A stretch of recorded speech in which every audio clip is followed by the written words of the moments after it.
It has been a lifelong journey of learning about myself, paying attention to my faults, defects, my personality, my character, in and out of counseling, lots of self-help. And today, I'd like to take a deep dive into 15 things that I have learned about myself through the years, and things that I think I have mastered, if that's even possible, and things that I continue to work on that pertain to me. Hopefully this little talk will give you some insight and understanding of who you are and your personality and your character. So with no further ado, hope you'll join me. Linda here, Serene and Simple Life. It is a beautiful Sunday here in Happy Haven SUV, and I am actually sitting in a church parking lot. I'm early for the service. I caught the tail end of the last service, and I was like, you know what? I need to stay here and hear the full service. So here I am, and I thought I would share with you confessions of things that I am self-aware of and I am mindful of about myself, and the hard work that I've done over 66 years. Well, really probably not till my early 30s that I really start working on myself, if we're going to be honest. And things that I am still trying to get right with my children when the opportunity presents itself. If you guys saw my videos on estrangement and coping, the times are far and few between, but that's okay. Relationships, friendships, all of it. I have 15 things that I want to share with you. And really in no particular order. Number one, trying to change people. Realizing that people are on their own path of discovery and fulfillment.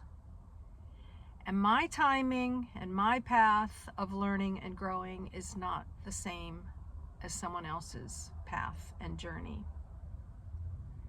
We are all on our own journey, our own destination. Number two, ruminating. Rumination, and I have notes, so I look down, is when our minds get stuck on certain thoughts. Usually negative ones, and we can't stop thinking about them. It's like a never-ending loop in our heads. Loopy-loopy. When we ruminate, we keep replaying past events or worrying about things that haven't even happened yet. I have been, and on occasion, am a ruminator.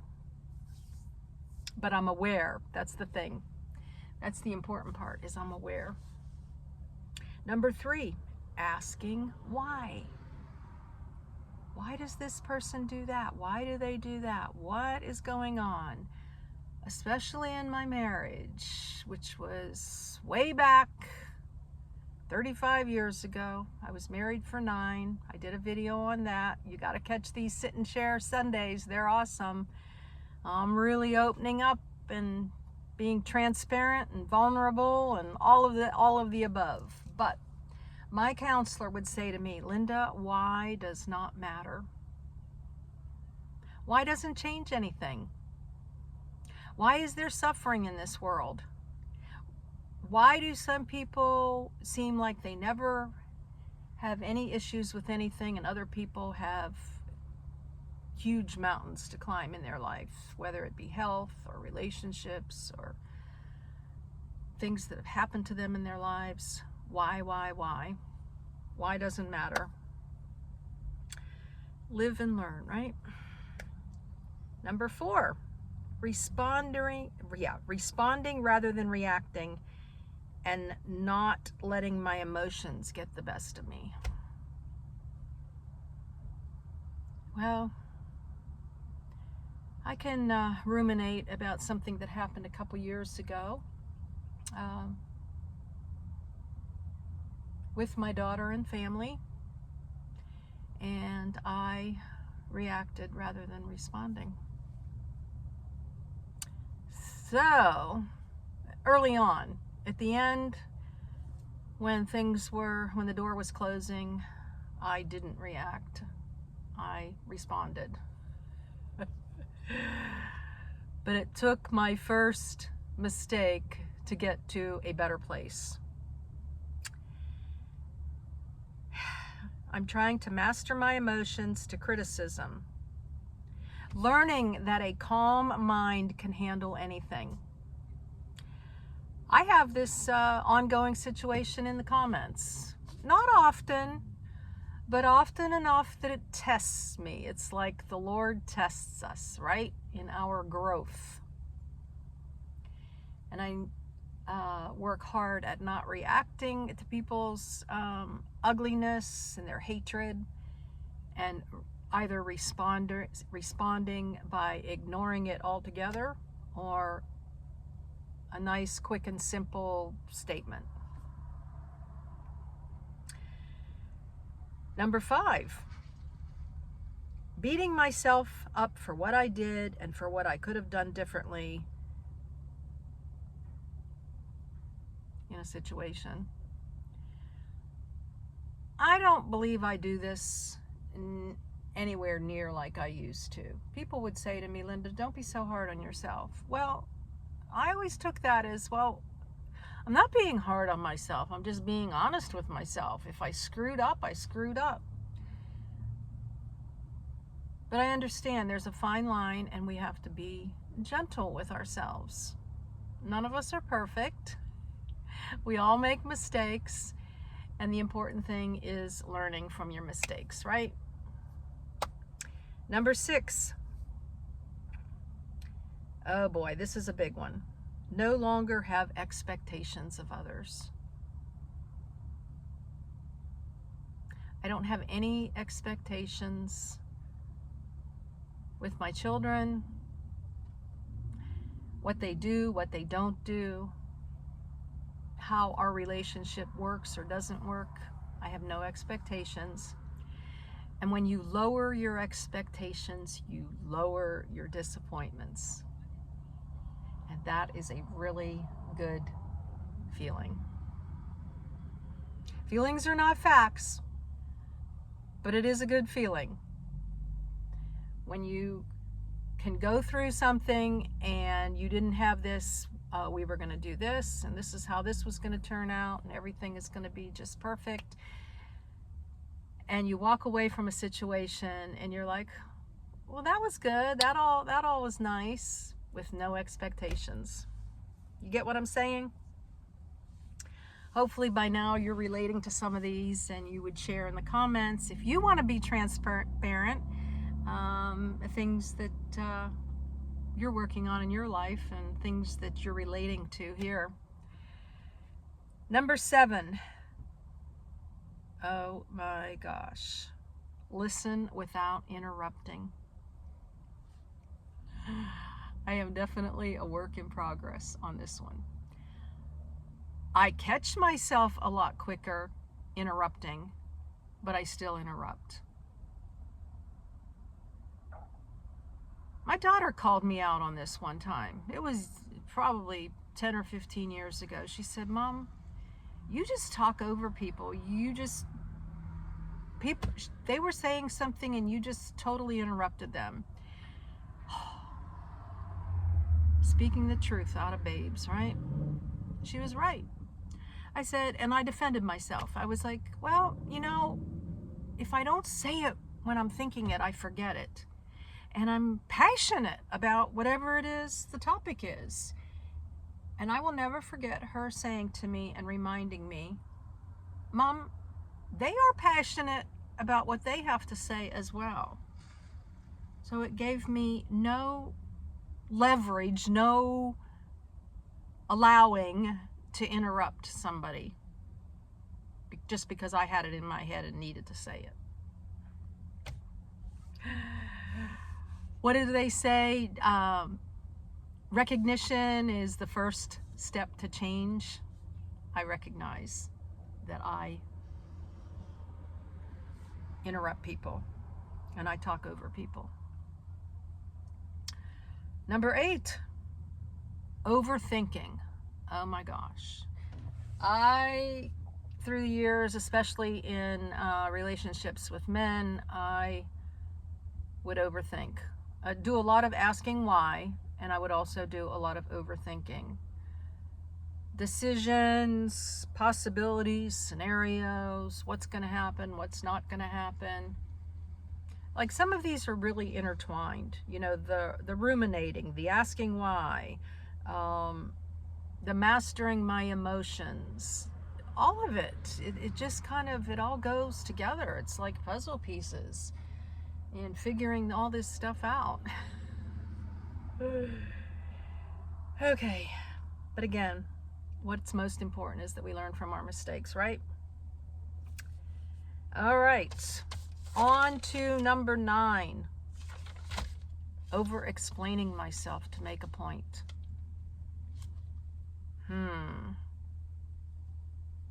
Is that ultimately to be right? Or the need to be right? Most likely it is. Let's be honest here. Let's be honest. It's True Confessions Sunday. Sitting in the church parking lot. Over-explaining myself. Don't you understand? Like, this is how it's supposed to be, you know, and this is why I did this, and if that hadn't happened, then this wouldn't have happened, and come over here to my side. So much work. I have done so much work on myself, and I have done so much needless work. All in the name of changing people, right? Getting them to be on my page, in my timing, in my way. Goodness gracious. Number 10, being a fix-it person. I mentioned that in my testimony, and if you haven't seen my testimony, please go back and watch that. It's been probably 2 months since I gave you my full-blown testimony.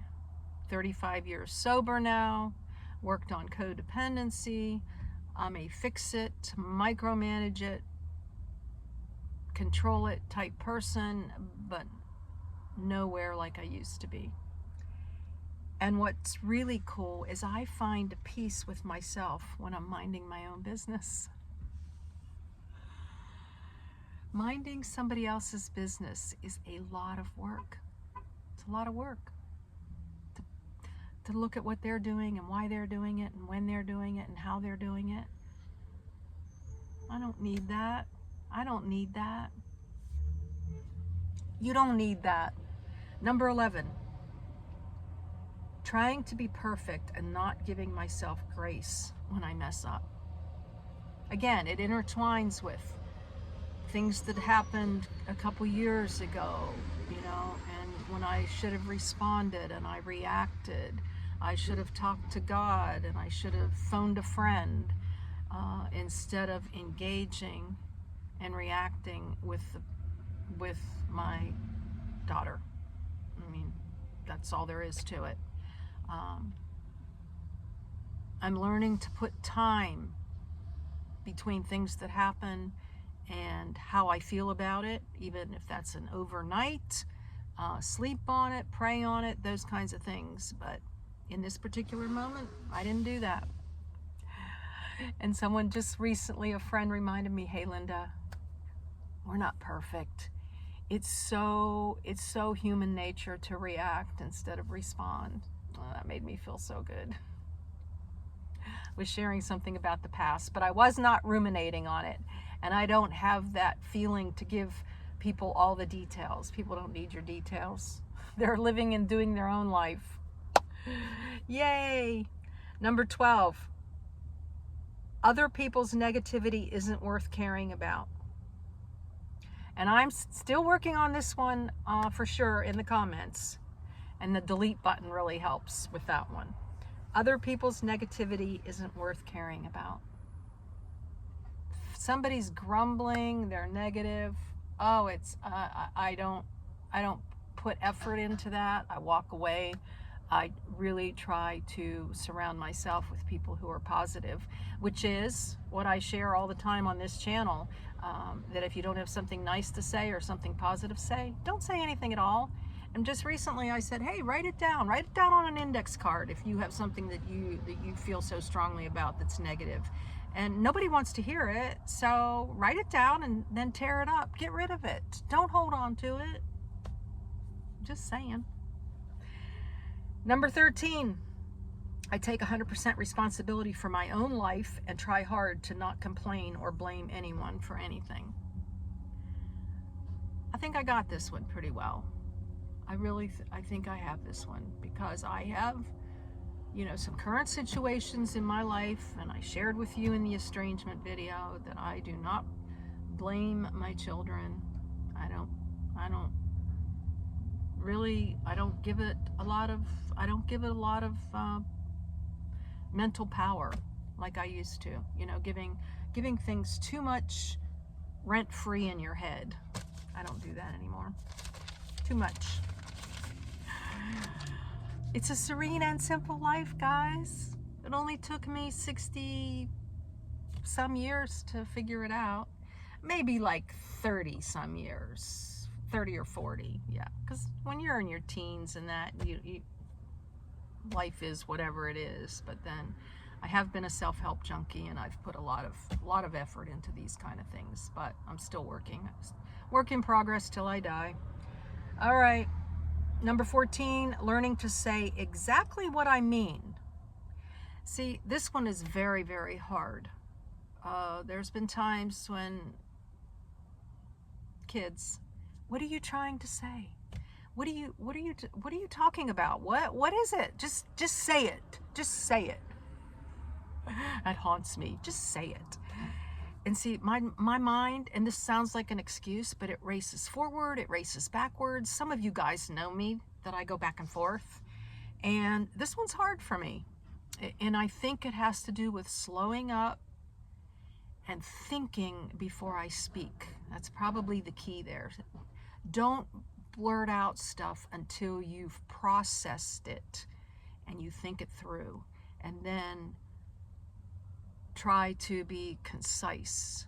When I was writing my book, Rut to Revival, A Gypsy Soul Nomad Journey, that you can get on Amazon, wow, I just regurgitated all kinds of thoughts. It took me over a year to write the book.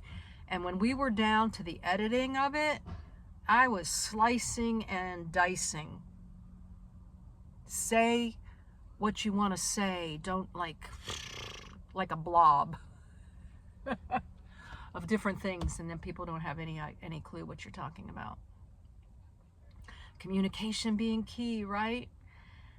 I'm grateful for the people who have helped me to get to this place too, not just self-help books, but counselors and friends and my children have helped me to learn and grow and hold up my own mirror. I did a video a couple years ago where I toured somebody's tiny home, and she said that in counseling, let's hold up our own mirror. Let's not hold up everybody else's mirror. And that's really, really critical, I think, to making changes in your life, when you are willing to hold up your own mirror. I've been one to hold up other people's and mine at the same time, and more focus on the other person's mirror. And then lastly, number 15 is let it go. Oh my gosh. 3 simple words, but so very powerful. Let it go. that's it, guys. That's all I got for today. 15 things that I have paid attention to, and I'm getting better at not doing, and things I'm improving on, and things I'm still working on. I hope this gives you some enlightenment into your own self and holding up your mirror. And all we can do is praise and thank God for another day, that He gives us new opportunities and new beginnings to get it right. This side of heaven, where there's imperfection all around us, and mistakes and faults, and forgiveness is key. Forgiveness to ourselves and forgiveness to others.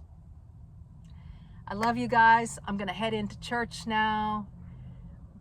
I'll share more with you about church at another time. Maybe it'll be a sit and share Sunday. I've been trying out all kinds of churches. And stay tuned. I do believe next week I'm going to share with you some more insights and thoughts on remaining single versus getting married. Not sure if that'll be next week or not, but keep tuning in. Sit and Share Sundays. I'm also going to share with you my job experience and how it's going so far in South Dakota. I love you. Again, blessings in your day and joy in all your trials and tribulations and all of your faults and defects, and always joy in your journey.